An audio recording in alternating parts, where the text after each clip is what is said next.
폭우로 실종된 주민을 찾는 작전에 참가했다가 급류에 휩쓸린 고 최수근 상병. 14시간의 수색 끝에 결국 숨진 채 발견됐습니다. 최 상병은 구명조끼 같은 기본적인 안전장비도 지급받지 못하고 수색작전에 참가했다가 변을 당했습니다. 27년 차 베테랑 소방관인 최 상병의 아버지는 기본조차 지키지 못해 사고가 났다며 울분을 터뜨렸습니다. 기본적인 안전수칙을 안 지키니까 이렇게 되는 거 아니야? 왜? 기본조차라도 안 지키냐고. 인근 주민들도 사고 장소가 매우 위험한 곳이라며 안전장비 없이 장병들을 투입한 건 이해할 수 없다고 말합니다. 물이 평균적으로 이렇게 흘러가는 게 아니고 뒷구멍으로 파이고 또 올라오고 이렇게 구명조끼 입어도 위험할 터인데 안 입으면 그건 말할 것 없이 위험하죠. 해병대는 결국 유가족에게 사과했습니다. 특히 구명조끼를 착용하지 않은 현장 판단을 다시 들여다보겠다고 밝혔습니다. 당시 상황을 고려한다면 구명조끼를 착용하는 것이 맞다고 봅니다. 그런데 현장에서 어떤 판단을 했는지 조사를 진행 중이고 규정과 지침을 보완하도록 하겠습니다.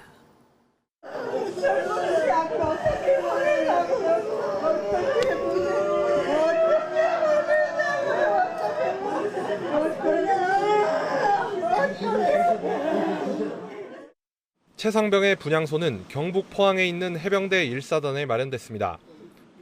장례는 해병대장으로 치러지고 유족의 뜻에 따라 일반인의 조문도 허용됩니다. 유해는 22일 오전 연결식을 치른 뒤 전북 임실호국원에 안치될 예정입니다.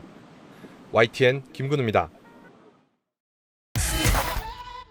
수해 현장에서 실종자를 찾다가 순직한 해병대원 사망 사건 수사를 놓고 파열음이 나오고 있습니다. 해병대 수사단장은 사단장까지 책임을 물어야 한다고 보고 사건을 경찰로 넘겼는데 국방부는 명령을 어겼다면서 역으로 수사단장을 보직 해임했습니다. 이런 가운데 당시 사단장이 현장에 지시한 내용들이 공개됐습니다. 화면으로 보겠습니다. 고 최수근 상병이 소속된 부대가 경북 예천군 수해 현장에 투입된 건 지난달 18일입니다. 처음부터 수중 수색을 했던 게 아닙니다. 주로 하천 옆을 걸으면서 주변을 살폈습니다. 그런데 그날 저녁에 이런 지침이 내려왔습니다. 당시 운영됐던 단체 SNS 대화방에 올라온 글입니다. 먼저 다음날 사단장이 방문할 거라고 예고합니다. 그러면서 무릎 아래까지 들어가 찔러보면서 탐색하라는 구체적인 지시를 합니다. 군인권센터는 이 부분이 사단에서 수중수색 지시를 내린 근거라고 주장했습니다. 그날 전봇대 추가 지시가 내려왔습니다. 거듭 강조된 건 군의 기본 자세를 유지하자는 것. 사단장과 사령관, 국방부 장관의 방문이 예정돼 있었기 때문입니다. 수중 수색을 앞두고 있었지만 사단장의 지시사항에 안전은 없었습니다. 해병대라는 게 잘 보이도록 빨간색 티를 입고 작업하라거나 경례가 미흡했다며 군의 자세만 지적했습니다. 특히 카메라에 노출되는 걸 신경 쓰는 것처럼 보였습니다. 대원들의 스카프는 강한 햇볕을 가리는 게 아니라 표정을 감추는 용도였습니다. 덥고 습한 날씨에 내린 이상한 지시라고 군인권센터는 비판했습니다. 해병대 1사단도 군의 기본 자세를 거듭 강조했습니다. 당연히 더 기본이어야 할 구명조끼 착용 지시는 어디에도 없었습니다. 그리고 귀한 아들이던 고 최수근 상병은 수중 수색에 나섰다가 물살에 휩쓸려 짧은 생을 마감했습니다.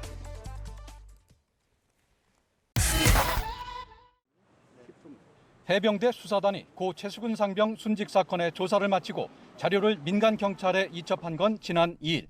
사망 사건 수사는 경찰이 하도록 한 군사법원법에 따른 조치인데 이 자료는 곧바로 군에 회수됐습니다. 경찰에 자료를 넘긴 해병대 A모 수사단장은 장관의 지시를 어긴 혐의로 수사단장에서 해임됐습니다. 국방부 관계자는 조사 자료에 특정 혐의를 단정해 민간에 넘기면 경찰 수사에 영향을 미칠 수 있다며 그걸 빼도록 했고 법리적 판단이 나올 때까지 이첩을 보류했는데 수사단장이 지시에 불응했다고 밝혔습니다. 국방부 검찰단은 해병대 1사단 압수수색에 이어 관련자 여러 명을 집단 항명 혐의로 입건하고 수사에 나섰습니다. 하지만 이를 둘러싸고 여러 잡음이 흘러나오고 있습니다. 일부 군 관계자는 특정 혐의를 조사 자료에 적시하더라도 민간 경찰이 영향을 받지 않으면 그만이라며 국방부가 이를 미리 예단한 것은 합리적이지 않다고 밝혔습니다. 하지만 이유와 관계없이 지시를 어겼다면 처벌이 불가피할 것이라는 시각도 나옵니다. 일각에서는 국방부가 해병대 주요 간부를 혐의자에서 제외하라고 지시해 수사를 축소하려 했다는 의혹도 제기됐지만 국방부는 이 같은 지시를 한 사실이 없다고 밝히는 등 어수선한 상황이 이어지고 있습니다. 최상병 순직 사건의 진상조사가 엉뚱하게 군 내부 문제로 치달으면서 유가족도 불편한 심정을 내비쳤습니다. 최상병 부모는 국방부와 해병대의 문제가 실체적 진실규명 의지와는 무관하기를 바라며 더 이상의 희생이 없기를 간절히 바랄 뿐이라고 밝혔습니다. YTN 김문경입니다. 고 최수근 상병 순직 사건을 조사한 해병대 수사단이 민간 경찰로 자료를 이첩한 건 지난 2일. 그러나 국방부는 곧바로 이를 회수했고 이첩을 주도한 해병대 전 수사단에 대해 항명 혐의로 수사에 나섰습니다. 이첩 자료에서 관련자 혐의를 빼고 이첩도 누출하는 해병대 사령관의 지시를 거부했다는 겁니다. 해병대 사령관이 해병대 수사단장에게 정당하게 내린 지시를 해병대 수사단장이 불응해서 그것에 따라 보직 해임이 이루어진 것입니다. 하지만 해병대 전 수사단장인 A대령 측은 이종섭 장관이 수사 내용에 대해 서명한 만큼 법무관리관과 국방차관이 혐의를 빼거나 이첩을 누출하고 한 추가 구두 지시는 무효라고 주장했습니다. A대령 측 변호인은 YTN에 장관의 원래 명령을 수정하려면 반드시 문서로 내려야 하지만 누구도 서면 형식을 취하지 않았다며 이같이 지적했습니다.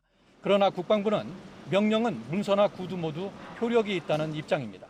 해병대 사령부는 장교보직 해임 심의위원회를 열어 A대령의 보직 해임을 확정했습니다. 이런 가운데 수중수색 당시 해병대 1사단에 무리한 작전 지시가 있었다는 주장도 추가로 제기됐습니다. 해병대 1사단 지휘부가 성과를 올리기 위해 안전을 무시하고 지시를 남발했다는 겁니다. 상관과 언론에 보여주기 위해 무리한 수색을 지시했다는 의혹은 카톡방 내용을 통해 고스란히 나타납니다. 항명 사건 여부와는 별도로 해병대 1사단 지휘부의 책임 여부는 민간 경찰 수사에서 드러날 예정인데 국방부는 민간 경찰에 넘기기 전 추가 조사에 나설지 고심하고 있습니다. YTN 김문경입니다.